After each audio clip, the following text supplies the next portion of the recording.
Hey, what's up, y'all? It's Steve again, Harmless Rebel. It's record store day. What is today? April 22nd, 2023. Man, I can't believe I've been going to record store days for 10 years now. So, I had a long week and ended up crashing early last night. Passed out at like 8 o'clock, so I woke up at like 4:30 this morning.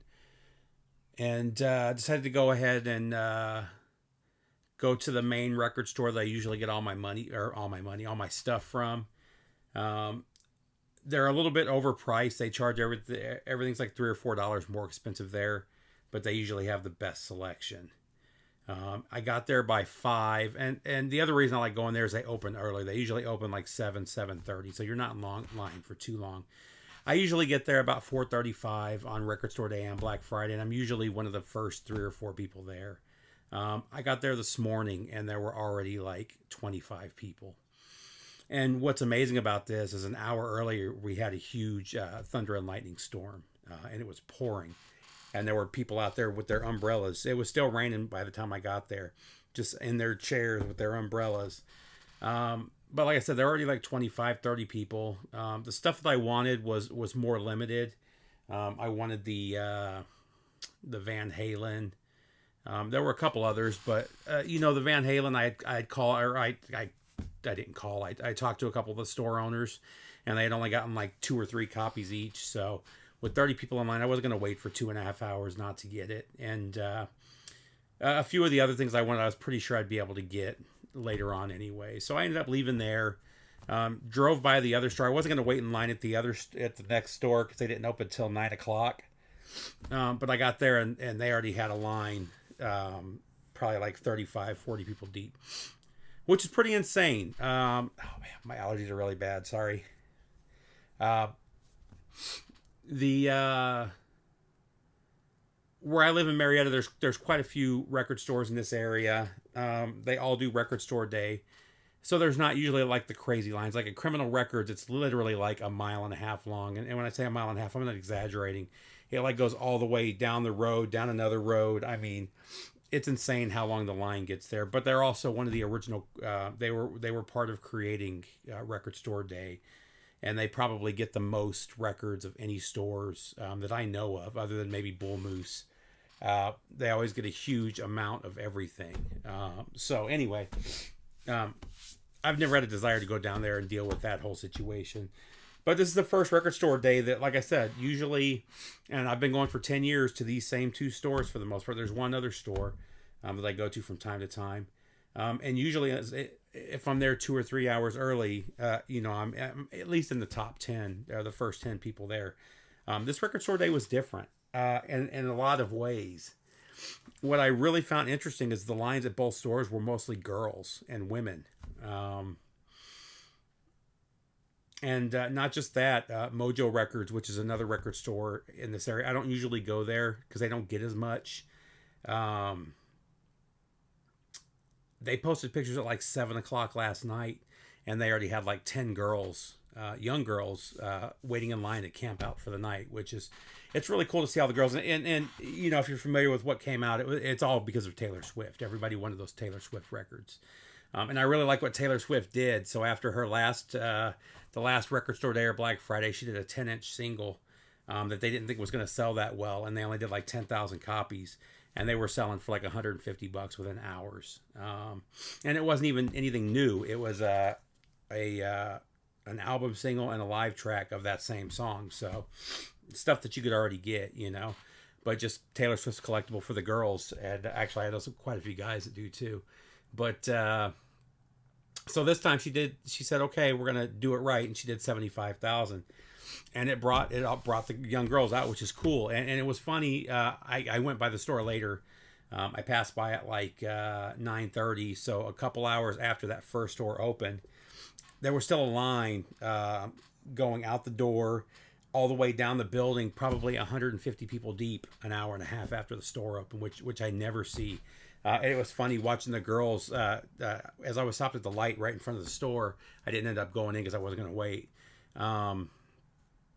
The young girls coming out and doing the little selfies, showing off their bag and their records, and doing the little duck face and all that stuff. So it was really cool to see young girls getting into this, and they weren't just buying Taylor Swift. They all had, you know, 2 or 3 records each, which was kind of cool. And then, you know, finally I came back to the house, and finally about 11 o'clock, I went to the CD warehouse where I ended up getting my stuff. And there was still a line. So they had been open for 3 hours, and there was still a line. So I was talking to the owner, and, you know, he's been doing Record Store Day, I think, for 12 or 13 years now. He said he's never had one like this. That was the craziest. And, of course, the number one thing that people wanted was the Taylor Swift, which was very cool. I thought it was cool. Maybe you guys don't. You know, give me your 2 cents. But I was shocked when I walked in, because I thought that the Van Halen was going to sell out everywhere. He only got 3 copies in, and he still had 2 of them there. So, I mean, I was shocked to still be able to get a copy of the Van Halen right here, right now. You know, most of you, I'm sure, are familiar with this, but if not, this is Sammy Hagar era Van Halen. I don't believe this has ever been pressed to vinyl. And even the bootlegs that have been going around for the last 4 or 5 years are close to the price of this. And I believe those were stuffed onto 2 LPs. So this is 4 LPs. And I mean, it's a legit, I mean, each LP is 8 songs. So I mean, it's legit a triple album. It's quad. There's four albums, because there's some bonus tracks too, but very cool. So I was really happy to get that one. That was the kind of the main thing that I was looking forward to. And then also the Motorhead. I get all of these Motorheads. This is number 4 in the series, the Lost Tapes. Live in Hillbrown. I'm not sure how to say it. When does it say when this was? I believe it was like 84. So from the No Remorse tour. So had to get the Motorhead. The prices were really good this time too. You know, I mean, they advertised the Van Halen at $99, and everybody that is, from what I see, has been selling it for that. I mean, online there, it's obviously going for like $200, but the stores all had a mark for $99. A little overpriced for a 4 LP, but for a limit, and they're saying that it's exclusive. They're saying it's not going to get another pressing. You know, we'll see. I don't necessarily believe that. But this one and one other were a little bit overpriced, but everything else was relatively decently priced, shocking enough. So this is the other one that I really wanted that was definitely overpriced at $37. But Ted Nugent Free for All, Studio Rarities, and alternate takes. Apparently when he was cleaning out his practice space in Detroit, or in Michigan, they found a bunch of old tapes and found some stuff that they hadn't heard since they were recording this. So all stuff off of Free for All. Looking forward to this. I love Derek's voice during this era, and just kind of prime Ted Nugent. Next up, I wish I would have read. This is one I really wanted, because I collect everything from this artist, but I wish I would have read what it was, because I probably still would have bought it, because I do collect all of his stuff. But I'm a huge Art Blakey fan, and when I saw that they were doing this, I knew it was archival. I read that it wasn't the best sounding. It's not audiophile sounding. But this is Art Blakey and the Messengers at the Jazz Workshop in 1970. I don't like jazz with vocals, other than maybe a little bit of Billie Holiday, some Etta James, but I'm not a big vocal guy, and this one does have vocals on it from what I read. I haven't, Andy Bay on piano and vocals, so we'll see. I was surprised this was still there. I mean, it's $29. It's Art Blakey. And they were real limited. I think there were only like 18 or 1900 of these. So that was the main reason I wanted that one. The other jazz one I wanted that I didn't see was the Chet Baker. I'm not a huge Chet Baker fan. I don't dislike him. I just don't collect his stuff. But it had Bill Evans and it has Kenny Burrell on it, and I am a big Kenny Burrell fan, so I wanted it for that.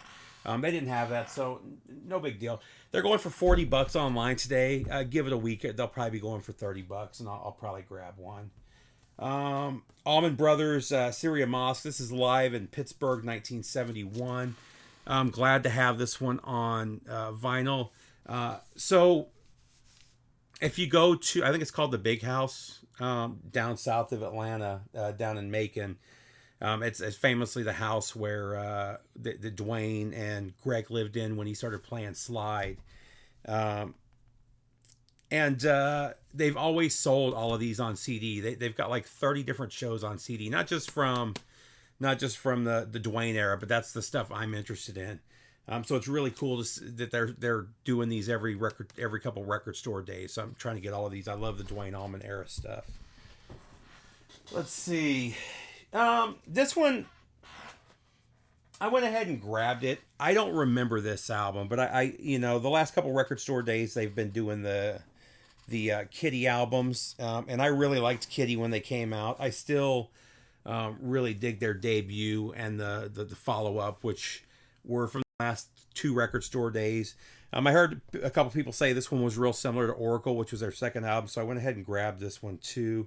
It's called Until the End, but this was their third album from, I think it was 2003, 2004. So by this time, I wasn't really listening to them anymore. I had definitely moved on from that sound in general, but I went ahead and grabbed it.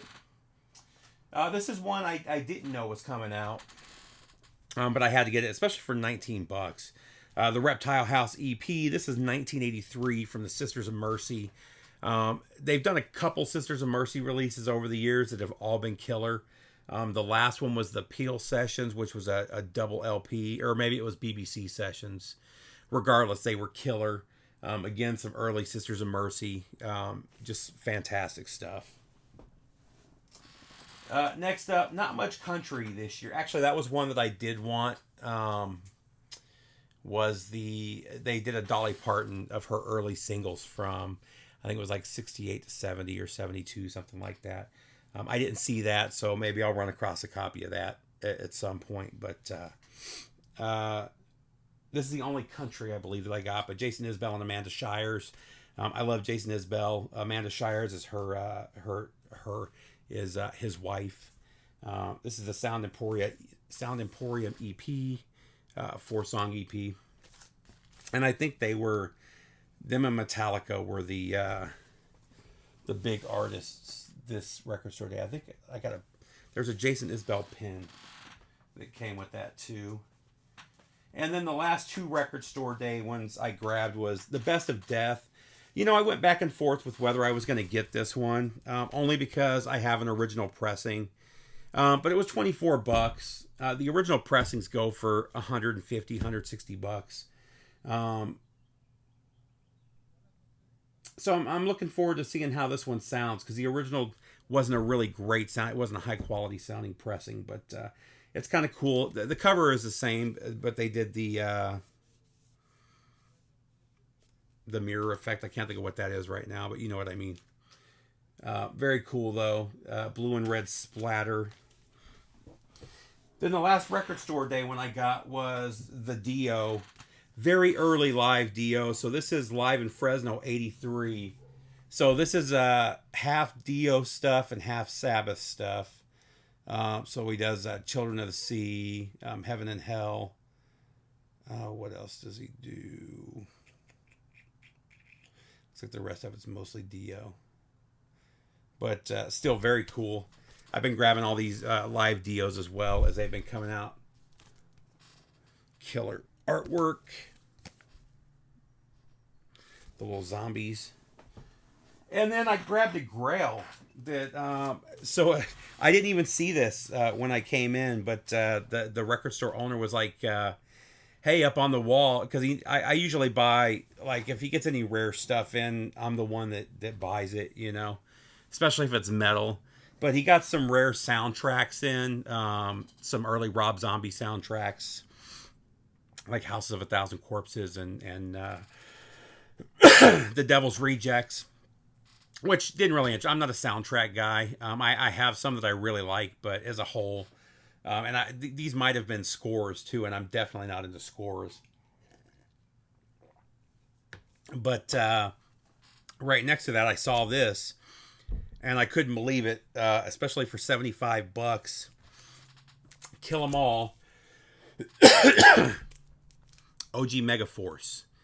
Near mint vinyl. Somebody taped the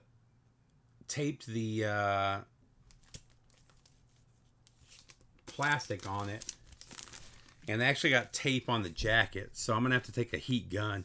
Last time I think I've bought stuff from this same guy before. I think he's slowly unloading his collection at this store, so I got like a couple of the first two Merciful Fates, and then a couple of others where they had tape on them.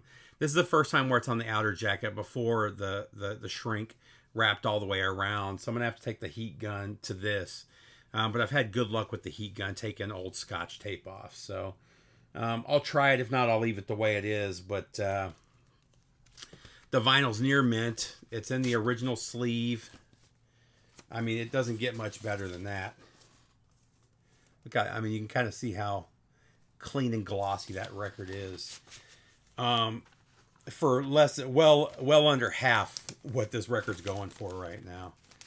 So I was shocked. Actually, now that I think about it, I got a Megaforce Ride the Lightning about 3 months ago, and it was from this same collection. That's one of them where, again, the shrink was taped on, but the tape didn't get on the actual outer jacket. It was only on the inside, and I was able to get it off with no problem. So really the find of the day, on top of getting most of what I wanted. Like I said, there were a couple of others that I kind of wanted.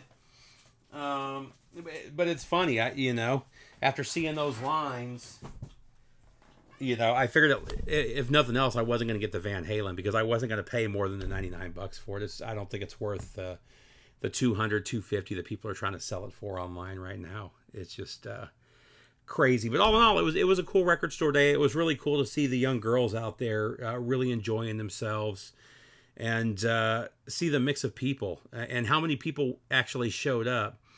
I mean, even if those young girls were there just for the Taylor Swift stuff, like I said, most of them that I saw were buying 2 or 3 records. And both of those stores, I haven't talked to the owner of the first store yet. I'll probably go there in the next couple of days, just because I go there pretty regularly anyway. But the CD warehouse that I go to, he said that's the best store day he's had. So, maybe some positive is coming from that stuff. But that's it. Like I said, it was an interesting record store day. I was pretty happy with some of this. I heard a lot of people saying it was a weak record store day. People say that every single time. I always seem to find some good stuff that I really enjoy. But that's it, guys. I hope everybody's good. I hope everybody had a good day. And take care. I'll see you soon. Bye.